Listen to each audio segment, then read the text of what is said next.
been great if that had been a Yeah. studio note. If you could just get a little terrorism Yeah. involved, Yeah, that would be yeah. great. They're driven Yeah. together, they A run big- into. For decades, Rob Reiner has been seen as one of Hollywood's most outspoken, confident, and unwavering figures. Whether behind the camera or in the public spotlight, he rarely hesitated to share his beliefs or stand firmly by his opinions. To the outside world, his voice felt certain, almost immovable. But within that certainty, there was always something people quietly wondered about, something rarely discussed, and never confirmed. That unspoken question didn't come from gossip. It came from observation. Fans noticed patterns, choices, and silences that hinted at a deeper personal dynamic behind the public persona. And, while speculation floated quietly for years, it remained just that, speculation. Until now. Recently, Rob Reiner's son stepped forward and confirmed what many had long suspected. Not in a dramatic reveal, and not with any intention to shock, but with thoughtful honesty. His words didn't accuse or expose. They clarified. And in doing so, they offered a rare glimpse into the private reality of growing up with a father whose presence loomed large both at home and in the world. This confirmation doesn't paint Rob Reiner as a villain, nor does it rewrite his achievements. Instead, it reveals the complexity of a household shaped by strong convictions, public pressure, and generational difference. It's a story about influence, identity, and the quiet ways children of powerful figures learn to navigate expectations placed on them long before they're ready. Once you understand what was confirmed and why it took so long to be said, the story of Rob Reiner feels less distant and far more human. Rob Reiner has always been a figure defined by certainty. Whether in interviews, public appearances, or creative decisions, his voice carried conviction and clarity. To audiences, that confidence felt reassuring, a sign of someone who knew exactly where he stood. But according to his son, that same certainty shaped life at home in ways the public never fully saw. Not through conflict or control, but through presence. What Rob Reiner's son confirmed is something many quietly suspected for years. Growing up under the shadow of such a strong personality leaves little room for neutrality. When one parent is so publicly established, their worldview naturally becomes the default setting of the household. Opinions don't need to be enforced to feel dominant.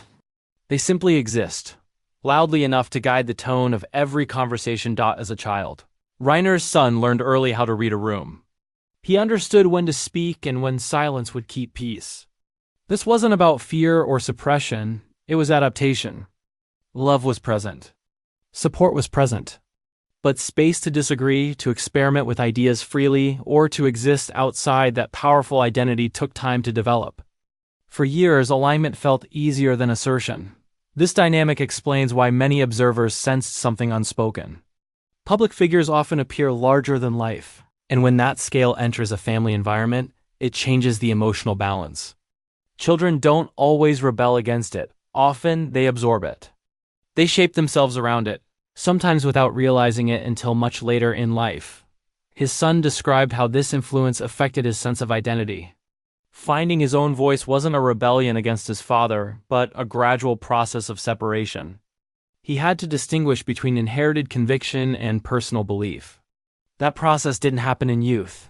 It unfolded slowly, with reflection and maturity. Importantly, this confirmation wasn't framed as criticism. There was no accusation of wrongdoing or neglect. Instead, it was an acknowledgement of reality. Strong parents unintentionally create strong gravitational fields. Living within them requires balance, and finding that balance often comes with age. Not childhood. The reason this truth stayed private for so long is simple. It didn't feel like something the world needed to know. There was no conflict to resolve publicly. No narrative to correct. It was a personal understanding, meant first for self-clarity, not public discussion. Section 1 sets the foundation of what was finally confirmed. Not scandal. Not tension. But influence. Influence that shaped a family dynamic quietly and consistently over time. And in sharing it now, Rob Reiner's son didn't dismantle his father's image. He humanized it. This is the beginning of a story about legacy, identity, and the unseen weight of certainty. A story many people recognize, even if they've never lived it under a spotlight. As Rob Reiner's son grew older, The influence that once felt overwhelming began to reveal itself in more subtle, complicated ways. Childhood adaptation slowly turned into adult reflection. What had once been instinctive silence became something to examine rather than accept. This stage of life wasn't marked by confrontation. It was marked by questioning. Quiet internal questioning that asked not whether his father was wrong, but where his own voice truly began. During these years, he started to recognize how deeply early dynamics had shaped his instincts. Decision-making came with an invisible filter. Is this my belief or is this inherited? That distinction is difficult for anyone, but especially for someone raised around a figure whose confidence was absolute and publicly reinforced. When the world applauds a parent's certainty, separating from it can feel like stepping away from safety. What he confirmed is that independence didn't come through rejection. It came through distance and time. Living outside the immediate orbit of his father's presence allowed him to experience uncertainty without judgment. He could change his mind. He could hesitate. He could disagree internally without feeling disloyal. These experiences were essential, not because his upbringing was flawed, but because identity needs space to form. This period also brought a deeper appreciation for Rob Reiner as a human being rather than a symbol. With age came understanding.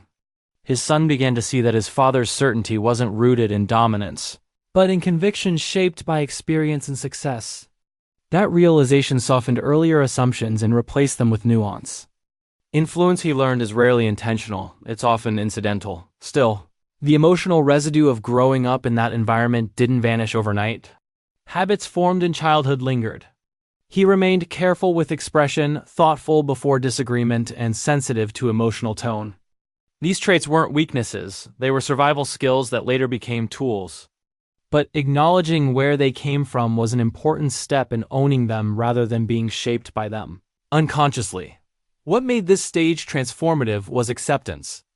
Instead of framing the past as something to overcome, he reframed it as something to understand. He didn't need to rewrite his relationship with his father, he needed to contextualize it. Doing so allowed both respect and independence to coexist. This is why the confirmation resonates so deeply with audiences. Many people grow up in households shaped by strong personalities, whether famous or not. The experience doesn't always create trauma. Sometimes it creates quiet adjustments that take years to recognize. His story gives language to that experience.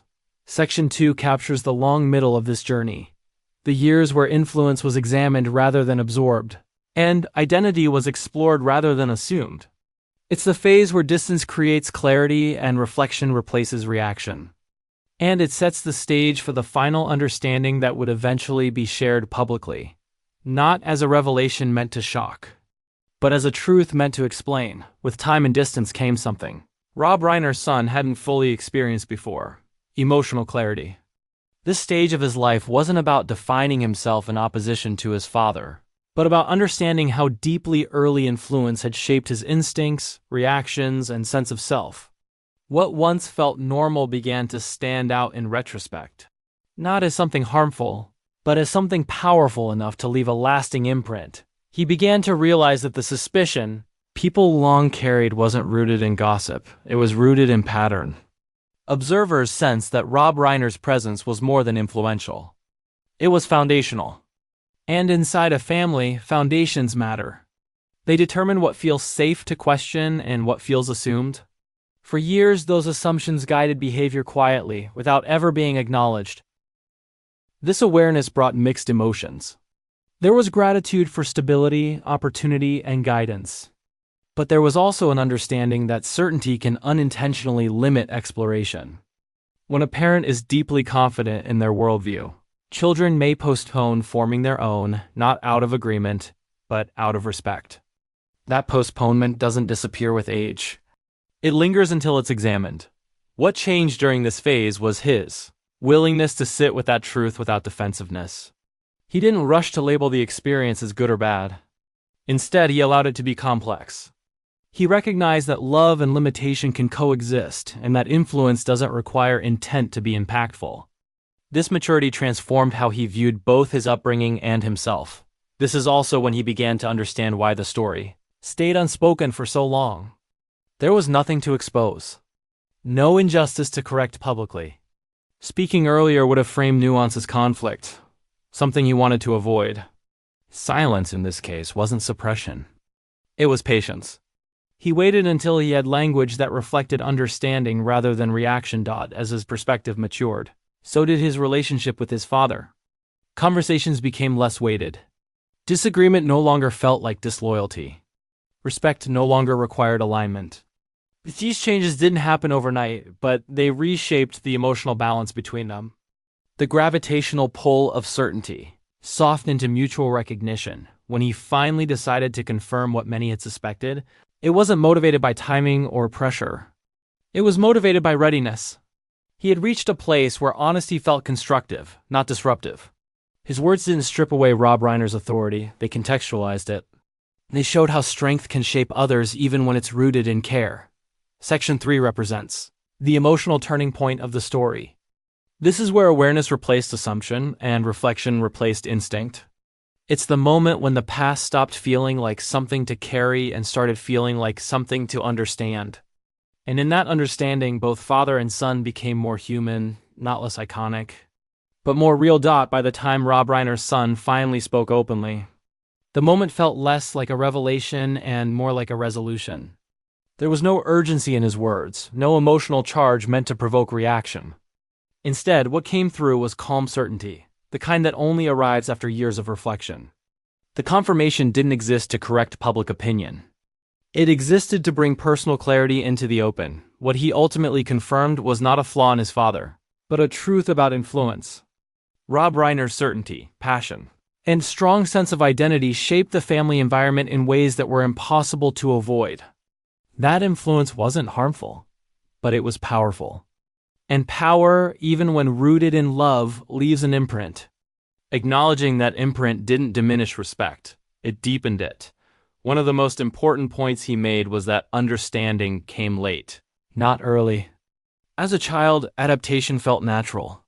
As a young adult, distance created perspective. But only with maturity did he fully grasp how much of his emotional restraint, caution, and self-editing were learned responses. Recognizing those patterns allowed him to choose which ones still served him, and which ones no longer did. Public reaction to his confirmation was notably measured. There was no backlash, no sense of betrayal. Many people felt validated, not shocked. What he described resonated with anyone who grew up under a dominant presence, whether that presence belonged to a famous parent, a strong-willed guardian, or a deeply influential figure. The story felt familiar, not sensational. What makes this conclusion meaningful is the absence of blame. His words didn't accuse Rob Reiner of wrongdoing. They acknowledged complexity.